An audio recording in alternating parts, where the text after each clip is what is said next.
জুমার দিন এমন একটা দিন, যেই দিন সূর্য ওঠার পর থেকে নিয়ে আজান পর্যন্ত যে যত পারে সলাত আদায়ের অনুমতি আছে, অথচ রমজান মাসে লাইলাতুল কাদরে অনুমতি নেই। রমজান মাসে লাইলাতুল কাদরে 8 রাকাতই পড়তে হবে, রাত যত দামি হোক।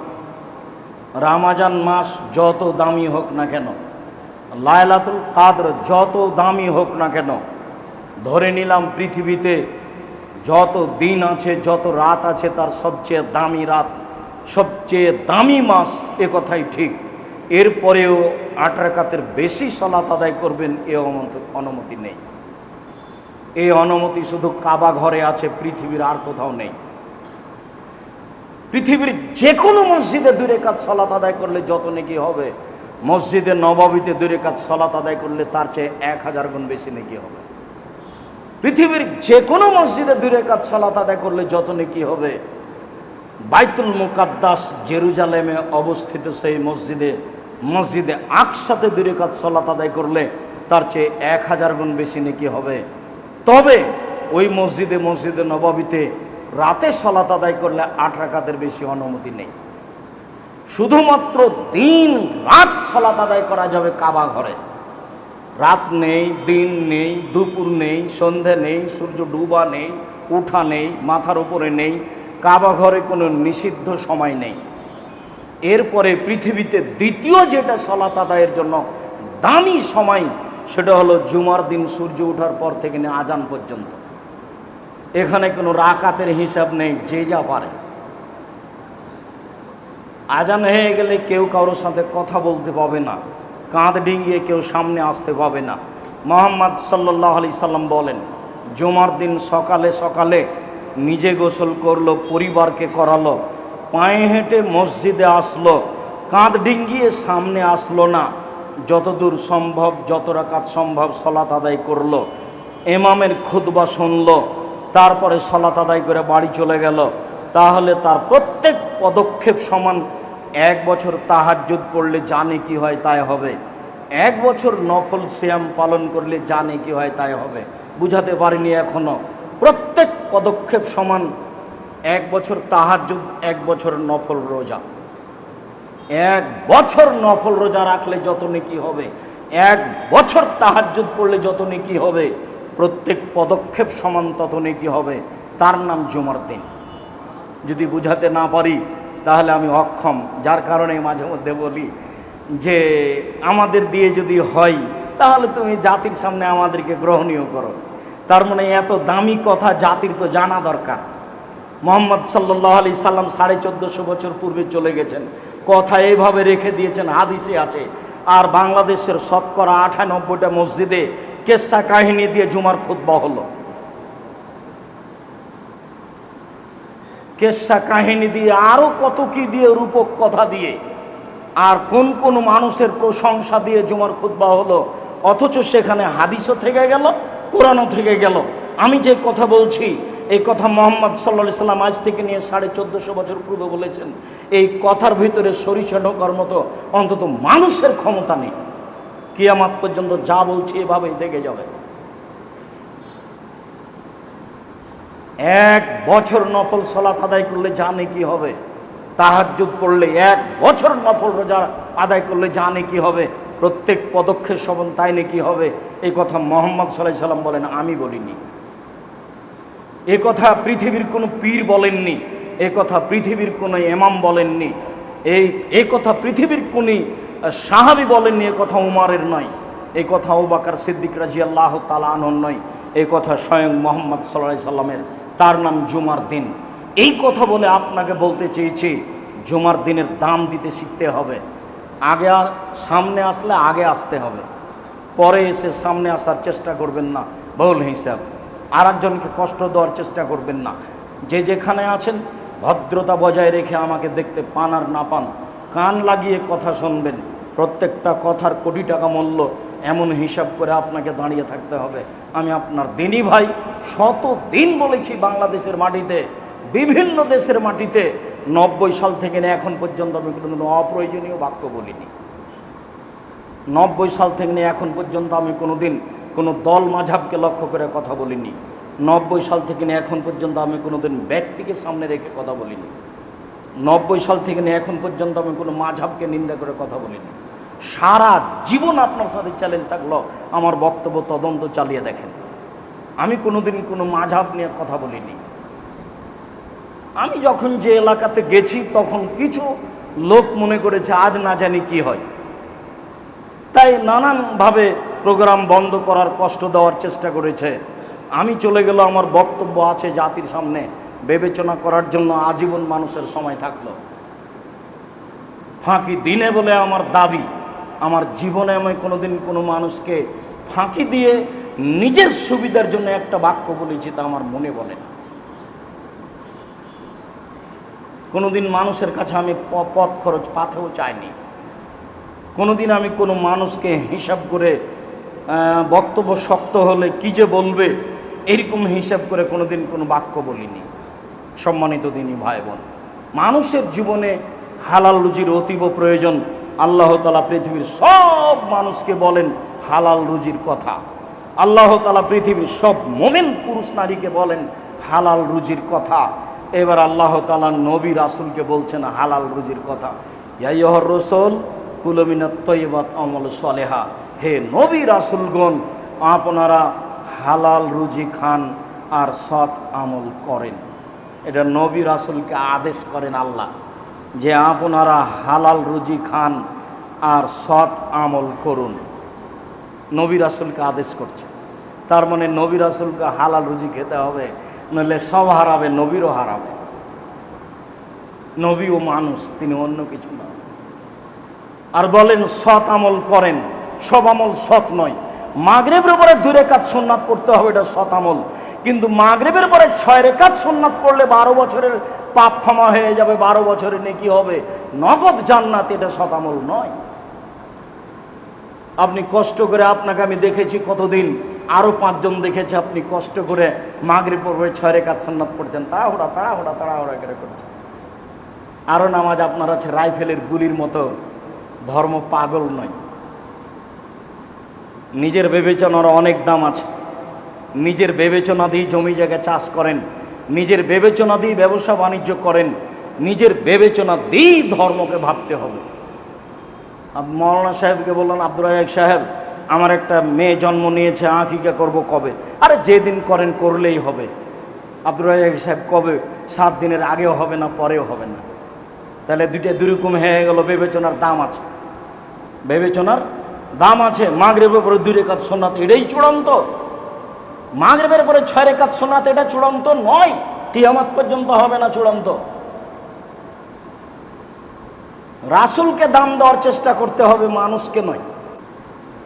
বেশি ইবাদত করে জান্নাত হবে না। দুরুদে ইব্রাহিমই পড়তে হবে, যার নাম দুরুদ। আল্লাহুম্মা সাল্লি আলা সাইয়্যিদিনা মাওলানা নাবিয়ানা মুহাম্মাদের নাম দুরুদ নয়। এ দিয়ে রাসূলকে খুশি করা যাবে না, এটা সৎ আমল নয়। কবরে টাকা 10টা দান করেছি, মসজিদও দান করেছি, এটাও দান ওটাও দান, কোনটা সৎ আমল? এখানে এদেরকে 10 টাকা দান করেছি, ওরা দিবস পালনের জন্য রাস্তা ঘেরা আছে, বলছে আমাদের কালকে খেলাধুলা হবে, 20 টাকা দিয়ে যান। তো খেলাধুলা করবে, সেখানেও 20 টাকা দিলাম, এখানেও 20 টাকা দিয়েছি, দান তো দুটাই, কোনটা সৎ আমল? আল্লাহ তাআলা বলেন, নবী রাসূল শোনেন, আপনারা হালাল রুজি খানার সৎ আমল করুন। বিবেচনা করতে হবে, সৎ আমলই আল্লাহর দরবারে কবুল হবে। সৎ আমল যেটা বহু, যেটা রাসূলের কর্মের সাথে মিল খেয়েছে সেটা।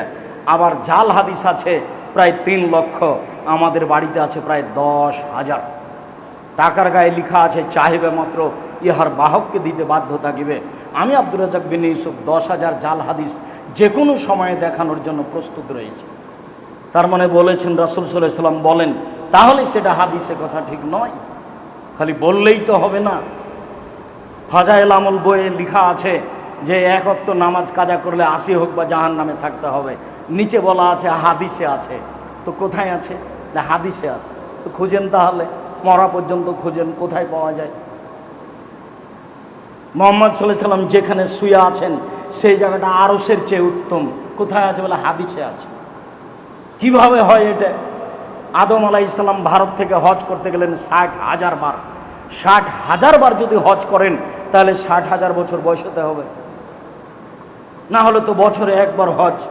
এখন 60,000 বছর বেঁচে ছিলেন কিনা সেটাও একটা বিবেচনার বিষয়। এত শক্ত ইতিহাস কোথায় পাবেন? আদম আলাইহিস সালাম 60,000 বছর বাঁচলেন কি না? ঢোকার সময়তে দেখছেন যে গেটে লেখা আছে লা ইলাহা ইল্লাল্লাহ মুহাম্মদ রাসূলুল্লাহ। তো ফল খেয়ে নিয়ে ভুল করেছেন, 300 বছর ক্ষমা চাইলেন। তো এক পর্যায়ে বলছেন আদম, আল্লাহ 300 বছর ক্ষমা চাইলাম, ভুলের কারণে ক্ষমা তো হলো না। তো জান্নাতের গেটে লেখা আছে লা ইলাহা ইল্লাল্লাহ মুহাম্মদ রাসূলুল্লাহ। মুহাম্মদ অবশ্যই কোনো দামি মানুষ হবেন, নইলে আপনার সাথে কেন নামটা লেখা আছে? যাক, এখন আমি তার দোহাই দিয়ে ওসিলা দিয়ে আমি ক্ষমা চাচ্ছি, তুমি আমাকে মাফ করো। তখন আল্লাহ বলছেন, আদম তুমি এমন একটা মানুষের নামে ক্ষমা চেয়েছো, এখন আর আমি ক্ষমা না দিয়ে পারছি না, যাও তোমাকে ক্ষমা করে দিলাম। আল্লাহ বলছেন যে আদমকে আমি সব কিছু শিখিয়ে দিয়েছি, আর লা ইলাহা ইল্লাল্লাহ মুহাম্মদ রাসূলুল্লাহ ওয়াসিলা ধরে জান্নাতে যেতে হবে, এটাই তিনি জানলেন না। অথচ তিনি আদম সব কিছু জানেন। ধর্ম পাগল হয়ে গেছে। ধর্ম রাজশাহী চাঁপাইনবাবগঞ্জের হাওয়াই লাড্ডু দোনো হাত মে লাড্ডু হয় চায় उसको খালে বল হিসাব হুজুরকে তওবা করে আসতে হবে, এ কথাই চূড়ান্ত। লা ইলাহা ইল্লাল্লাহ মুহাম্মদ রাসূলুল্লাহ ওয়াসিলা কে বলেছে? ওটা ওয়াসিলা নয়। রাসূল সাল্লাল্লাহু আলাইহি ওয়াসাল্লাম বলেছেন, মান কানা আখির কালামিহি লা ইলাহা ইল্লাল্লাহ ফাদাখালাল জান্নাহ। মানুষের মরার শেষ মুহূর্তে যদি শুধু লা ইলাহা ইল্লাল্লাহ হয় তাহলে সে জান্নাতে চলে গেছে। এ হাদিস সহিহ। এইটুকুই সহিহ, এই পর্যন্তই। বাকিটুকুর কথা মুহাম্মদ সাল্লাল্লাহু আলাইহি ওয়াসাল্লাম বলেননি।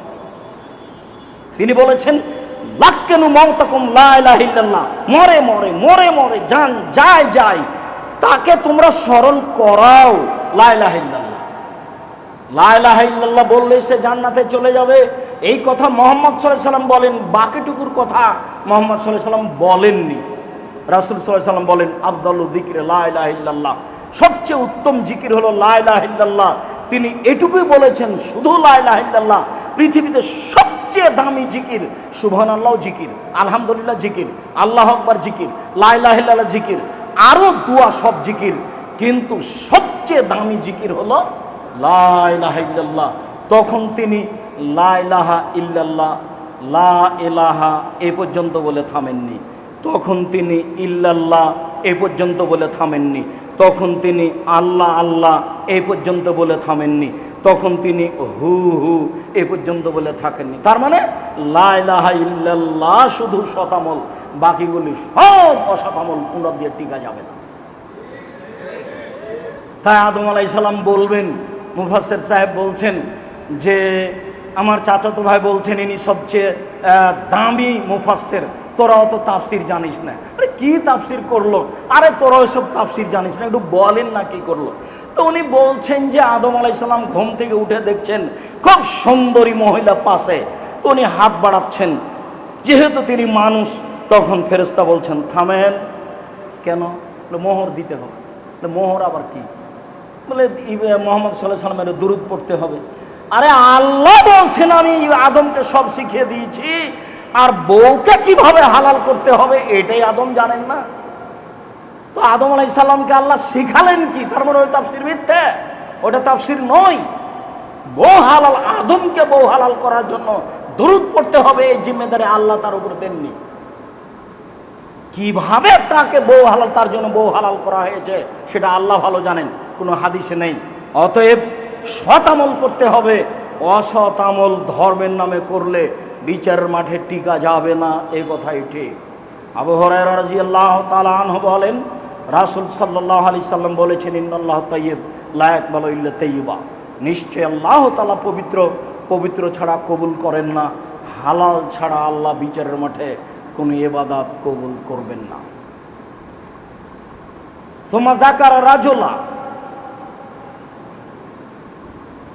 তারপর তিনি একটা লোকের কথা বললেন, ইতিলি সাফারা, যে লোকটা লম্বা সফরে রয়েছে, আশাসা আকবারা, মাথার চুলগুলি এলোমেলো হয়ে গেছে, ঠিক মতো গোসল করেনি, ঠিক মতো চিরনি করেনি, বিপদে পড়ে এমুদ্দয়াদাইহে, হাত দুটি আল্লাহর দরবারে উঠিয়েছে, আবার বলছে হে আমার প্রতিপালক আমি বিপদে পড়েছি, তুমি আমাকে উদ্ধার করো। তারপরে আল্লাহ রাসূল বলছেন মাতামহু হারামুন, তার খাদ্য আছে হারাম, মাশরাবহু হারামুন, তার পানি আছে হারাম, মালবাসহু হারামুন, তার পোশাক আছে হারাম, ও গুজিয়া বিল হারামে, তার জীবিকা নির্বাহ হারাম, আন্না ইস্তাজাবুল্লাহু, তার দোয়া কি করে কবুল হতে পারে? তার দোয়া কবুল হবে না। তিনটে কারণ আছে দোয়া কবুলের এখন। এক, মুসাফির। আল্লাহ নবী বলেছেন 3 শ্রেণীর মানুষের দোয়া কবুল হয়। তার এক শ্রেণীর মানুষ হলো মুসাফির, আর এক শ্রেণীর মানুষ হলো বাপ মা, আর এক শ্রেণীর মানুষ হলো মাজলুম। একটা হিন্দু মানুষের বাড়ি আপনি জোর করে দখল করে নিয়েছেন, ও হলো মাজলুম। একটা হিন্দু ছেলের ভ্যানে উঠেছেন, টাকা না দিয়ে 1 থাপ্পড় দিয়ে চলে গেলেন, ও হলো মাজলুম, আপনি হলেন জালেম। এই হিন্দু যদি বলে আল্লাহকে, আল্লাহ তুমি তার বিচার করো, তা আপনার সব কিছু হারিয়ে যাবে। ও পরকালে কিছু পাবে না, কিন্তু তার কথাটা ইহকালে কবুল হবে। তার নাম মাজলুম। মাজলুমের কথা কবুল হয়, মুসাফিরের কথা কবুল হয়, বাপ মায়ের কথা কবুল হয়, মাজলুমের কথা কবুল হয়। লোকটা বিপদে পড়েছে, কোনো জুলুম তার উপরে হচ্ছে, লোকটা মুসাফির আছে, আবার হাত তুলে দোয়া করলে হাত ফেরত দেওয়া হয় না। হাত তুলে দোয়া করলে আল্লাহ একটু লজ্জা পায়, কেমনে হাতখান ফিরিয়ে দিই, আচ্ছা যাও, যেটা তুমি চাচ্ছ সেটা দিয়ে দিলাম। এটা আল্লাহর বৈশিষ্ট্য। হাত তুলে দোয়া করলে খালি হাত ফিরিয়ে দিতে লজ্জা পান। তাহলে মুসাফির দোয়া কবুল হবে, তাহলে মাজলুম দোয়া কবুল হবে, তাহলে হাত তুলে দোয়া করছেন তার মানে দোয়া কবুল হবে। এতগুলি অবস্থান থাকার পরেও কবুল হলো না কেন? পানি হারাম ছিল, খাদ্য হারাম ছিল, পোশাক হারাম ছিল, জীবিকা নির্বাহ হারাম ছিল, দোয়া কবুল হলো না, যদিও বিপদে আছে। সম্মানিত দিনী ভাই বোন, বলছিলাম এবাদতের জগতে সবচেয়ে গুরুত্বপূর্ণ কাজ হলো হালাল রুজি। সলাৎ সবচেয়ে দামি এবাদত, মানে গুরুত্বপূর্ণ এবাদত, এটা আমি বুঝলাম, কিন্তু সলাৎ নির্ভর করে হালাল রুজির ওপরে। তাই তো বোঝা গেল শেষ পর্যন্ত তো কিছুই হলো না, থেকে গেল একটু কথা, হাত তুলে দোয়া। হাত তুলে দোয়া কবুল হয়, এই কথাই ঠিক। চন্দ্রগ্রহণে হাত তুলে দোয়া করতে হয়, সূর্যগ্রহণে হাত তুলে দোয়া করতে হয়, বিপদে পড়ে হাত তুলে দোয়া করতে হয়, ছেলে মেয়ের জন্য হাত তুলে দোয়া করতে হয়, কবরস্থানে গিয়ে হাত তুলে দোয়া করতে হয়, কাবাঘর দেখে হাত তুলে দোয়া করতে হয়, সাফা পাহাড়ে উঠে হাত তুলে দোয়া করতে হয়, মারোয়া পাহাড়ে উঠে হাত তুলে দোয়া করতে হয়। পরের 2 দিন পাথর মারার পরে প্রথম 2টি পিলারের পাশে আপনার জামরাতে হাত তুলে দোয়া করতে হয়। হাত তুলে দোয়া করলে আল্লাহ খালি হাত ফিরিয়ে দেন না, এই কথাই ঠিক। তবে সলাতের পরে, বক্তব্যের পরে, জানাজার পরে, সভা সমিতির পরে, ঈদের মাঠে, বিবাহের বৈঠক শেষে, এইসব জায়গাতে হাত তুলে দোয়া করলে রাসূলকে অপমান করা হয়, এ কথাও ঠিক। হাত তুলে আপনি দোয়া করেন। একটা বই পাওয়া যায় আব্দুর রাজ্জাক বিন ইউসুফের, বইটার নাম হচ্ছে আইনে রাসূল সাল্লাল্লাহু আলাইহি ওয়াসাল্লাম দোয়া অধ্যায়। জানি না আপনি কিনেছেন কি না, আমার জানা নাই। তবে যদি না কিনে থাকেন তাহলে জীবনের একটা বড় ভুলের মধ্যে এটা একটা ভুল। আমি কত শ্রম দিয়েছি এটা আপনাকে আমি বুঝাতে চাচ্ছি না, তবে আমি চেষ্টা করেছি কত শহীদ হাদিস আছে হাত তুলে দোয়া করার, সেটা জমা করার চেষ্টা করেছি। কত জয়ীফ হাদিস আছে হাত তুলে দোয়া করার, সেটা জমা করার চেষ্টা করেছি। কতটা স্থানে আল্লাহর নবী হাত তুলে দোয়া করেছেন, সেই জায়গাগুলো উল্লেখ করার চেষ্টা করেছি। আর আপনার কাছে 100 টাকাই ভারী হলো, এত শ্রম আপনার কাছে মূল্যায়নকর হলো না? ভুল হিসাব নিজে নিয়ে গেলে ছেলে পড়তে পারে, মেয়ে পড়তে পারে, বৌমা পড়তে পারে, আত্মীয় স্বজন পড়তে পারে। আর আমার জীবনের সবচেয়ে গুরুত্বপূর্ণ কাজ হচ্ছে মাসিকা লিতেশাম পত্রিকা, জামিয়া সালাফের মুখপাত্র পত্রিকা, মাসিকা লিতেশাম পত্রিকা, যাতে 50টা প্রশ্নের উত্তর আছে। দুয়ার বইটি কিনলে আমার ব্যক্তিগত উপকার হবে, আর মাসিকা লিতেশাম পত্রিকা ক্রয় করলে জাতির উপকার হবে। কোনোদিন পৃথিবীর কোনো বাঙালি যেন মাসিকা লিতেশাম পত্রিকাকে দুর্বল দৃষ্টিতে না দেখে, এর জন্য আমি বলে যাচ্ছি জব আমাকে দিতে হবে না, দিলে আপনাকে দিতে হবে। আমি 50টা প্রশ্ন উত্তর দেওয়ার চেষ্টা করেছি। 10 জন মুফতির মাধ্যমে সবাইকে বেতন দেওয়া হয়। যারা কর্মচারী তাদের বেতন দেওয়া হয়, যারা মুফতি তাদের বেতন দেওয়া হয়। আমি খাকসার সাধারণ মানুষ আপনাদের সাথে আছি। আমি নিজে ইবাদত করে বিচারের মাঠে টিকতে পারবো এটা আমার মনে বলে না। যদি আপনাদের পক্ষ থেকে কোনো দোয়া থাকে, যদি আপনাদের পক্ষ থেকে আল্লাহর কাছে কোনো কথা কবুল হয়ে যায়, তাহলে হয়তো সফল হতে পারবো কি না তা আমি বলতে পারছি না। জাতির সামনে আমি ধর্মের নামে কোনোদিন ফাঁকি দিইনি, তবে জাতি যতটুকু মূল্যায়ন করেছে, আমার না চাইতে টাকা দিয়েছে, সেই টাকার জবাব যদি আমাকে বিচারের মাঠে দিতে হয় তাহলে কি হবে তা আমি বলতে পারছি না। তবে আমি জাতির কাছে কোনোদিন পয়সা চাইনি। জাতিকে বলেছি জামিয়া সালাফিয়া আপনাদের জন্য থাকছে সম্পদ। আমার মনে বড় স্বাদ, এদেশের মাটিতে আমি উন্নত মানের প্রতিষ্ঠান গড়বই গড়ব ইনশাআল্লাহ, যেখানে বাংলা, ইংরেজি, আরবি উন্নত মানের শিক্ষা ছেলেমেয়েরা করবে এবং জাতির অন্যায়ের বিরুদ্ধে লড়বে মুখে কলমে মিডিয়ায়। এই অপেক্ষায় আমি আছি। সেটাই জামিয়া সালাফিয়া। সবাকেই সম্ভব হলে অর্থ দিয়ে, না হলে দোয়া দিয়ে, না হলে মুখে একটু বলে যে আল্লাহ তুমি জামিয়া সালাফিয়াকে কবুল করো, এইটুকু অংশগ্রহণ করার জন্য পৃথিবীর বাঙালির কাছে আমি অনুরোধ জানিয়েছি। যারা যেখানে আছে, জামিয়া সালাফের মুখপাত্র পত্রিকা মাসিক আল ইতেসাম পত্রিকা, আজকেও যাওয়ার সময়তে তাকে মূল্যায়ন করার চেষ্টা করতে হবে। দাম 10 টাকা হোক আর 20 টাকা হোক, যেটাই হোক না কেন। সম্মানিত দিনী ভাই বোন, বলছিলাম রাসূল সাল্লাল্লাহু আলাইহি ওয়াসাল্লাম বলেন আল হালালু বাইয়িন, হালাল হচ্ছে স্পষ্ট, আল হারামু বাইয়িন, হারাম হচ্ছে স্পষ্ট, ও বাইনাহুমা মুস্তাবিহাতুন, এই দুইটার মধ্যে একটা সন্দেহযুক্ত খাদ্য রয়েছে, সন্দেহযুক্ত ব্যবসা রয়েছে, সন্দেহযুক্ত চাকরি রয়েছে, সন্দেহযুক্ত উপার্জন রয়েছে। বুঝতে পারিনি এটা ঠিক না বেঠিক। পরের বাক্যে রাসূল সাল্লাল্লাহু আলাইহি সাল্লাম বলেন ফামান ইত্তাকা মিনাশ শুবহাত, সন্দেহ থেকে যদি মানুষ বেঁচে যায়, ইস্তাবরালি দীনহি ওয়া ইরজিহি, সে তার উপার্জনকে, তার সম্মানকে, তার দিনকে ঠিক করে নিল। সন্দেহের মধ্যে যাব না, তাহলে সে তার দিনকে ঠিক করে নিল, সে জান্নাতে যাবে। ওমান আকাফি শুবহাতে আকাফিল হারামে, যে সন্দেহের মধ্যে পড়লো সে হারামের মধ্যে পড়লো। চূড়ান্ত সিদ্ধান্ত নেই যার, সেটা চূড়ান্ত হারাম। চূড়ান্ত সিদ্ধান্ত নেই যার, সেটা চূড়ান্ত হারাম। যে চাকরির চূড়ান্ত সিদ্ধান্ত নেই সেটা চূড়ান্ত হারাম। যে ব্যবসার চূড়ান্ত সিদ্ধান্ত নেই সেটা চূড়ান্ত হারাম। যেই জমি জায়গার চূড়ান্ত সিদ্ধান্ত নেই সেই জমি জায়গা ভোগ করা চূড়ান্ত হারাম। দলিল খুঁজে পায় না, তবে আমার বাপ দাদা ভোগ করে আসছে, ছেড়ে দিতে হবে ওই জমি, মরলেই সব কিছু বন্ধ। ছেলেমেয়ের সুবিধার জন্য ওখানে যেতে হবে না। আমি কিন্তু আপনাকে রুজি কম করে উপার্জন করতে বলিনি, আমি সবসময় আপনাকে রুজি বেশি করে উপার্জন করতে বলি। আমি চকলেট বিক্রি করে খেতে বলেছি, এটা শেষ স্তরে। আমি মানুষের বাড়িতে দিন মজুর হিসাবে থাকতে বলেছি, এটা জমি জীবনের শেষ স্তরে। আমি বলেছি বৈধ রুজির জন্য বাপের জমি বিক্রি করে কোটি টাকার ব্যবসা করেন, সেটাই ভালো। কলকাতাতে হিরোইন কিনে ঢাকায় বিক্রি করে একদিনে ধনী হতে হবে না। কোটি টাকা ব্যাংকে লোন নিয়ে বাড়ি গাড়ি করতে হবে না। শ্বাস বন্ধ হয়ে গেলে ফাঁসি হয়ে যাবে। ফাঁসি পৃথিবীর কোনো মানুষ রক্ষা করতে পারবে না, টাকা পয়সা দিয়ে কেউ রক্ষা করতে পারবে না। জিবরাইলের ক্ষমতা নেই আপনার ফাঁসি রক্ষা করার, তার নাম হারাম রুজি।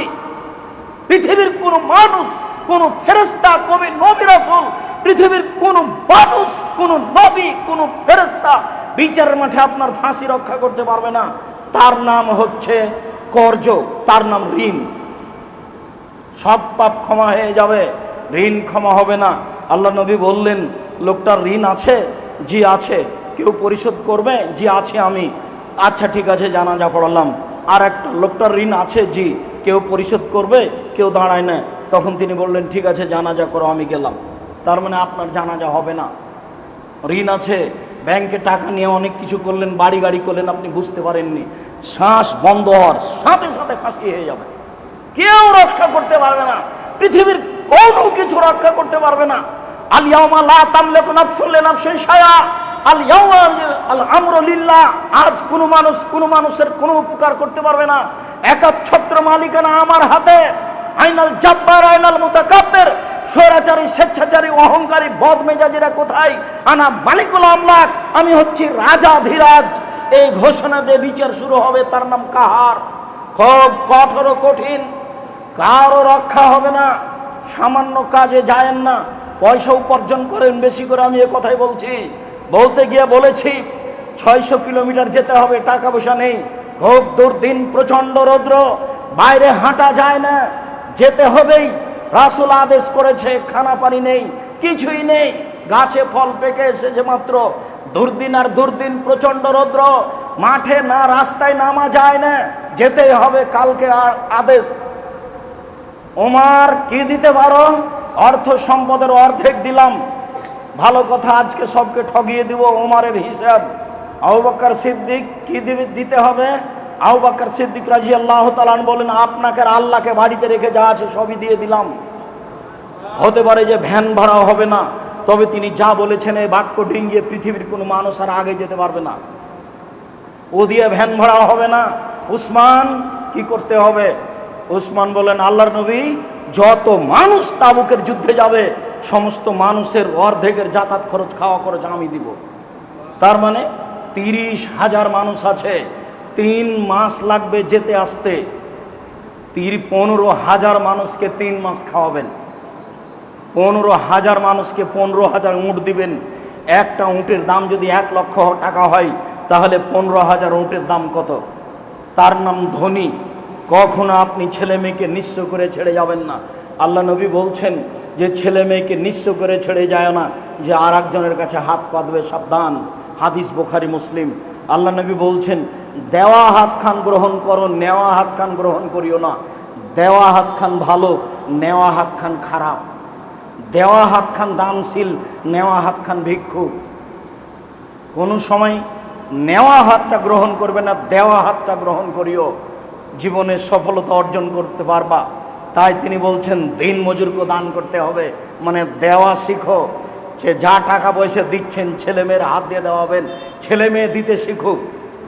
আপনার অবর্তমানে যেন ছেলে মেয়ে মুসাফিরকে খাওয়াতে পারে, অসহায় মানুষকে খাওয়াতে পারে। আপনার বাড়ির নাম হবে মেহমানখানা। যেমন আপনার বাপের অভ্যাস ছিল, আপনার দাদার অভ্যাস ছিল, ওই গতিতেই ফিরে যেতে হবে। শতদিন বলেছি, মনে রাখবেন, হালাল স্পষ্ট, হারাম স্পষ্ট। কেউ যদি সন্দেহের মধ্যে পড়ে যায় তাহলে পরকাল হারিয়ে গেছে। সন্দেহ থেকে বাঁচতে হবে। কার রাই রাখালের মতো, ইয়া রাহাল আল হেমা, যে রাখাল আইলে গরু চড়াচ্ছে, সম্ভাবনা রয়েছে আইলে গরু চড়ালে গরুতে ধানে মুখ দিতে পারে। আইল বুঝেন কি না আমি জানি না। আল্লাহ নবী বলছেন, আইলে গরু নিয়ে যায় না, গরু থাকতে থাকতে ধানে মুখ দিতে পারে। ঠিক তুমি সন্দেহযুক্ত রুজি উপার্জন করিও না, তুমি বিপদে পড়ে যাও। মনে রেখো, আলালে কুল্লে মালিকিন হেমায় হেম আল্লাহ মহারে মোহ। আল্লাহর একটা সীমারেখা রয়েছে, মানুষের একটা, দেশের একটা সীমারেখা রয়েছে। বাংলাদেশ শুরু হলে ভারত শেষ হয়, ভারত শেষ হলে বাংলাদেশ শুরু হয়। আর আল্লাহর সীমারেখা হচ্ছে হালাল হারাম।